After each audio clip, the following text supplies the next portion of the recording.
Di sebuah malam pada bulan September 2022, di Akademi Kepolisian General Alberto Enriquez Calvo di Quito, Ekuador, tempat yang seharusnya identik dengan disiplin dan pengawasan ketat, berjalan seperti biasa. Akademi itu berada di puncak bukit, dengan pos jaga yang telah ditentukan dan petugas yang diwajibkan melaporkan tanda bahaya sekecil apapun. Namun ketenangan malam itu tiba-tiba pecah. Dari salah satu gedung asrama terdengar teriakan melengking.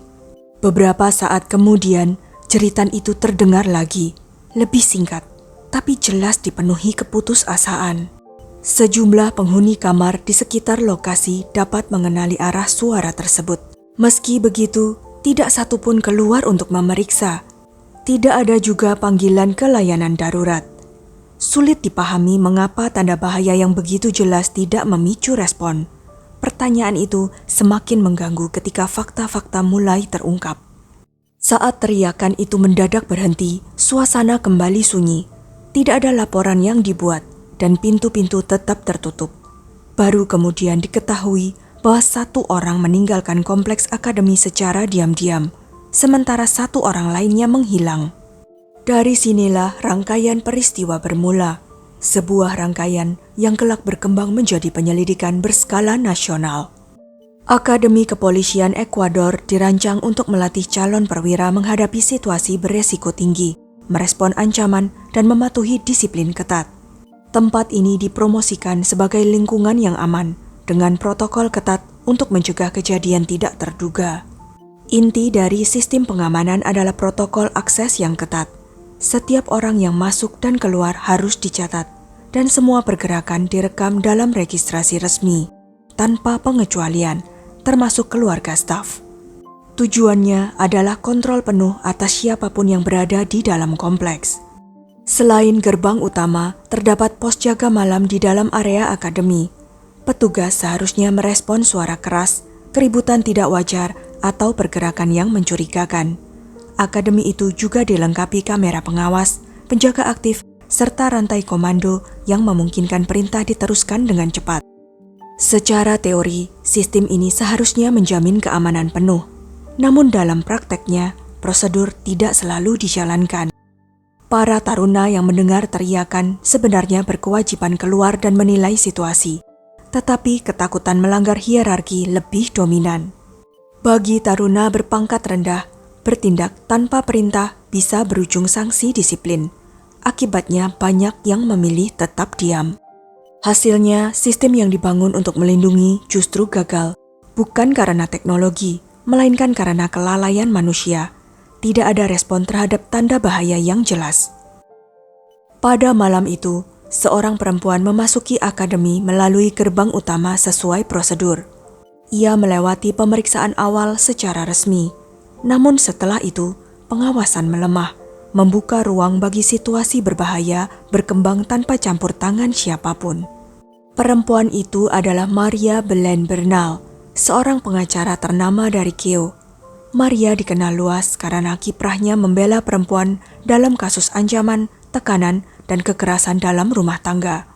Ia telah menangani puluhan perkara semacam ini, kasus yang jarang menjadi sorotan publik, tetapi menuntut keteguhan dan keahlian hukum yang tinggi.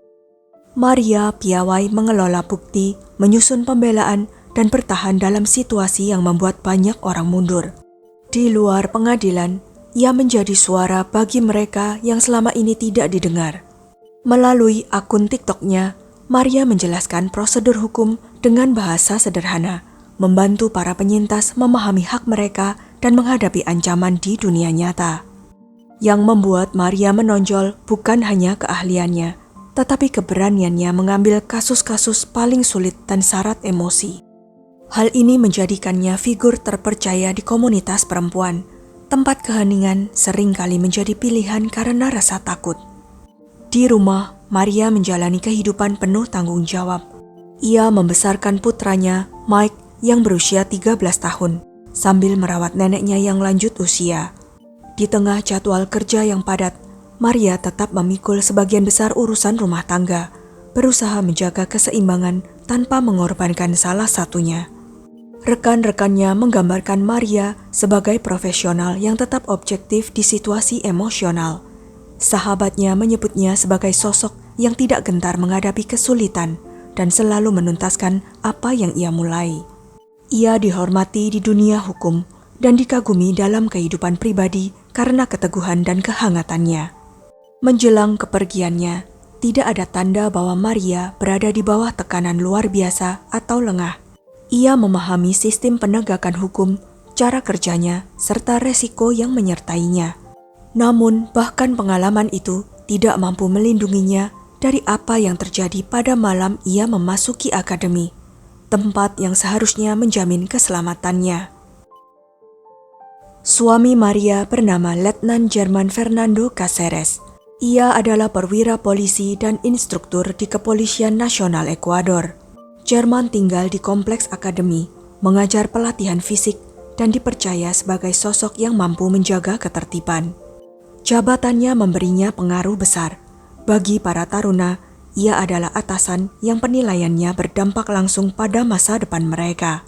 Dalam struktur tertutup seperti ini, posisinya menciptakan aura otoritas yang nyaris tidak bisa digugat. Namun di balik citra profesional itu, terdapat sisi lain yang tidak tercatat secara resmi. Selama bertugas di akademi, Jerman menjalin hubungan tersembunyi dengan seorang taruna bernama Jocelyn Bilko.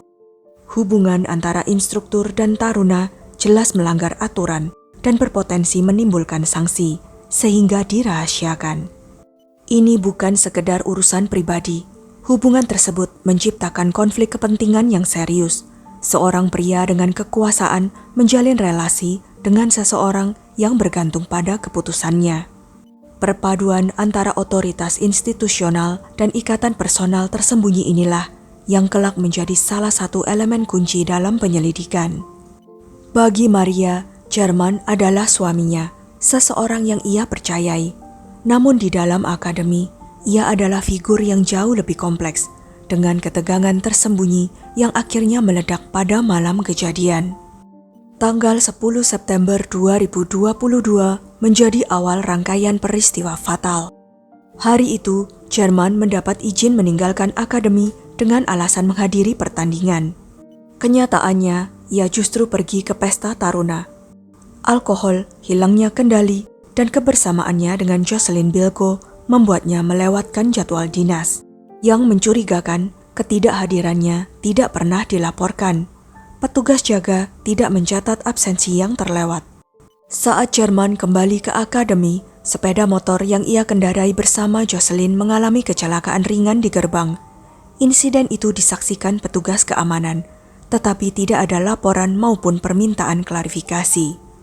Jerman masuk kembali ke kompleks tanpa pemeriksaan, meskipun ia seharusnya dimintai pertanggungjawaban atas dinas yang ditinggalkan dan kondisi dirinya saat kembali. Disinilah kegagalan sistem terlihat jelas. Pelanggaran demi pelanggaran dibiarkan begitu saja. Tidak ada catatan tentang dinas yang terlewat, kecelakaan, atau hubungannya dengan seorang taruna. Semua kelalaian ini menjadi mata rantai menuju peristiwa yang terjadi beberapa jam kemudian. Di tengah hari penuh pelanggaran yang diabaikan itu, Maria datang ke akademi untuk mengunjungi suaminya. Kedatangannya menjadi pergerakan terakhir yang tercatat dengan benar dalam sistem akses. Sebagai istri perwira, ia diizinkan masuk tanpa pemeriksaan tambahan. Secara administratif, ini tampak seperti kunjungan biasa. Namun dalam konteks pelanggaran yang menumpuk, momen ini menjadi titik krusial. Sesuai prosedur, setiap pergerakan Maria seharusnya dicatat, baik masuk maupun keluar. Namun tidak pernah ada catatan bahwa ia meninggalkan akademi. Fakta ini menimbulkan pertanyaan besar. Mengapa tidak ada laporan ketika jam terus berlalu tanpa catatan keluar? Maria diketahui berjalan menuju gedung hunian tempat kamar Jerman berada. Pergerakan ini seharusnya bisa terlihat oleh petugas atau personel yang berjaga.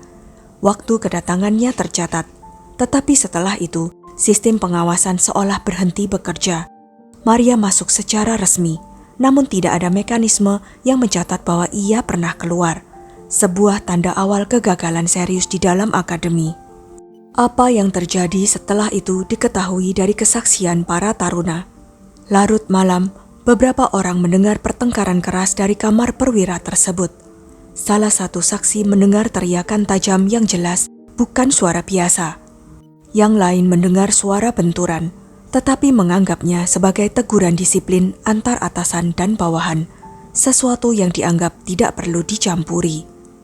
Dalam budaya akademi, kejadian semacam itu sering ditoleransi. Taruna berpangkat rendah memilih diam. Seorang taruna bahkan melihat seseorang membawa gulungan seperti selimut dengan tergesa-gesa menuruni tangga. Ia tidak tahu apa isinya, tetapi gerakannya tampak tegang dan mendesak. Pengamatan ini kelak menjadi penting, meski saat itu tidak dilaporkan. Ada pula permintaan senter dan gunting di tengah malam, hal yang terdengar janggal, tetapi tidak dipertanyakan. Dalam sistem dengan hierarki ketat, perintah atasan lebih dipatuhi daripada dipertanyakan. Menjelang pagi, beberapa orang mendengar suara-suara intim dari kamar yang sama. Tidak ada yang menganggapnya mencurigakan, mengingat hubungan tidak resmi antara perwira dan taruna sudah menjadi rahasia umum, meskipun melanggar aturan. Keesokan paginya, Jerman menghubungi Ibu Maria dan mengklaim bahwa istrinya menghilang setelah turun dari mobil untuk menghirup udara segar. Cerita ini langsung menimbulkan kecurigaan. Lokasi yang disebut tidak sesuai dan tidak ada penjelasan mengapa layanan darurat tidak segera dihubungi. Sikap Jerman semakin meragukan ketika awalnya ia menyetujui penggeledahan kamar, lalu tiba-tiba meminta penundaan dengan alasan lelah. Perilaku ini dinilai tidak mencerminkan kepanikan seseorang yang kehilangan pasangan, melainkan upaya membeli waktu. Dalam pemeriksaan, ceritanya penuh kejanggalan, waktu yang berubah-ubah, rute yang tidak jelas, dan ponsel yang mati di momen penting. Setelah pemeriksaan awal, Jerman meninggalkan kantor polisi dan tidak pernah kembali. Karena belum ada pembatasan hukum, ia memiliki kesempatan untuk menghilang, dan dari situlah pelariannya selama 3 bulan dimulai. Setelah itu, penyelidikan berfokus pada bukti fisik. Di kamarnya ditemukan bercak darah dan tanda pembersihan tergesa-gesa. Barang-barang pribadi Maria berserakan, bertentangan dengan klaim bahwa ia pergi dengan kemauannya sendiri. Di mobil Maria, uji luminol menemukan jejak material biologis di kursi dan bagasi, mengarah pada kemungkinan pemindahan jasad. Namun meski kecurigaan menguat, tidak ada saksi langsung dan bukti visual membuat aparat belum dapat segera mengeluarkan surat penangkapan. Celah hukum inilah yang memungkinkan Jerman lolos setelah pemeriksaan pertamanya. Keterlambatan penanganan membuat penyelidikan tersendat dan memperlihatkan betapa sulitnya bergerak tanpa kesaksian langsung, terlebih dalam sistem akademi yang minim transparansi. Ketika kasus menemui jalan buntu, ponsel milik Jerman menjadi kunci penting. Data lokasi memetakan pergerakannya pada malam Maria menghilang. Satu titik mencolok muncul di kawasan pegunungan Kasitahwa di luar Quito, lokasi yang sama sekali tidak berkaitan dengan tugasnya. Tim pencarian kemudian menyisir area tersebut berdasarkan sinyal ponselnya.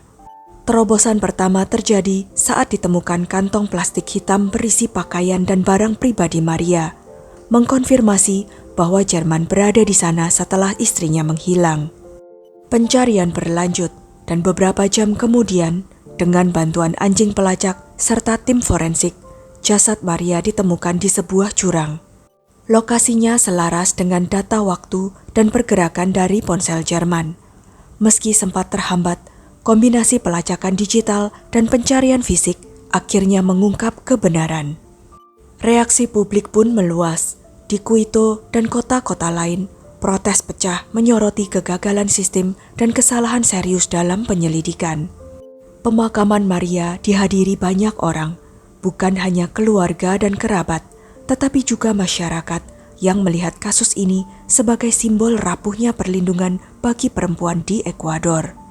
Tuntutan publik terhadap aparat dan pemerintah meningkat, dan penyelidikan berkembang menjadi isu nasional. Cakupan penyelidikan kemudian diperluas. Jocelyn Bilko, taruna yang memiliki hubungan tersembunyi dengan Jerman, menjadi salah satu yang pertama diperiksa. Ia ditahan karena bertemu Jerman sebelum ia kembali ke akademi dan menghadiri pesta yang sama. Namun keterangannya tidak konsisten. Pesan-pesan yang kemudian ditemukan menambah kecurigaan, meski tidak ada bukti langsung yang mengkaitkannya dengan kekerasan terhadap Maria. Pada akhirnya, ia dibebaskan, meninggalkan pertanyaan besar bagi publik dan keluarga korban.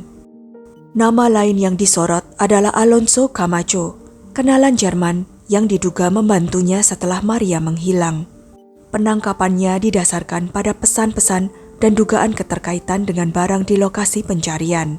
Namun bukti yang cukup untuk dakwaan tidak ditemukan, dan ia pun dibebaskan. Dua kasus ini menegaskan betapa kaburnya akuntabilitas di dalam akademi, hubungan informal, komunikasi tersembunyi, dan ketakutan akan konsekuensi membuat kesaksian para saksi tidak utuh. Setelah Jerman akhirnya berhasil ditangkap, ia mengklaim kematian Maria terjadi akibat konflik yang lepas kendali.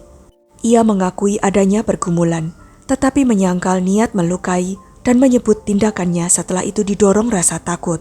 Pernyataan ini bertentangan dengan temuan penyelidik, adanya upaya menutupi kejahatan dan memindahkan jasad. Di persidangan, bukti paling krusial adalah rekaman audio yang dibuat Maria pada malam kejadian. Terdengar pertengkaran hebat, teriakan marah, dan tuduhan pengkhianatan. Semuanya menepis klaim bahwa peristiwa itu spontan. Pengadilan juga mempertimbangkan tanda-tanda kekerasan di kamar, kejanggalan pergerakan Jerman, serta fakta bahwa ia melarikan diri selama berbulan-bulan. Akhirnya, pengadilan menyatakan Jerman Fernando Cáceres bersalah atas tindakan kekerasan dan upaya menyembunyikan jasad, menjatuhkan hukuman 35 tahun penjara. Namun vonis itu tidak menjawab semua pertanyaan. Siapa yang membantunya? Mengapa pelanggaran di akademi tidak dicatat? Dan mengapa banyak kesaksian berubah-ubah?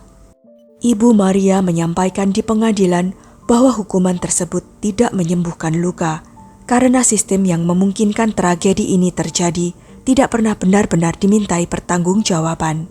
Keluarga terus menuntut jawaban, termasuk mempertanyakan kondisi jasad Maria yang minim pembusukan, yang memicu keraguan atas garis waktu resmi dan mendorong seruan untuk membuka kembali penyelidikan. Negara merespon dengan langkah besar. Akademi kepolisian itu ditutup, dan lembaga pengawas nasional serta komite internasional dilibatkan untuk menyelidiki kegagalan sistemik, khususnya dalam pelatihan dan pengawasan internal. Bagi keluarga Maria, dampaknya sangat berat. Putranya, Mike, kehilangan ibunya, dan beban finansial memaksa mereka meninggalkan rumah. Di tengah tragedi ini, gelombang protes nasional terus bergulir, menuntut perlindungan nyata bagi perempuan. Kasus Maria Benal mungkin telah dinyatakan selesai di pengadilan, tetapi kebenaran yang utuh masih tertinggal di balik tembok institusi dan kebisuan para saksi.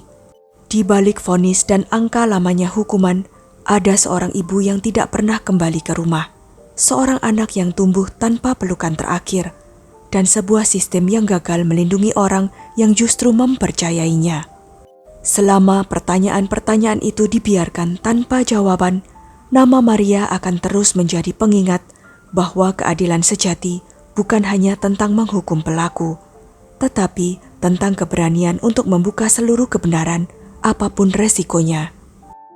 Sekian kisah kali ini. Jangan lupa untuk klik like, share, subscribe, dan komen ya pendapat kalian. Sampai jumpa lagi di video-video selanjutnya.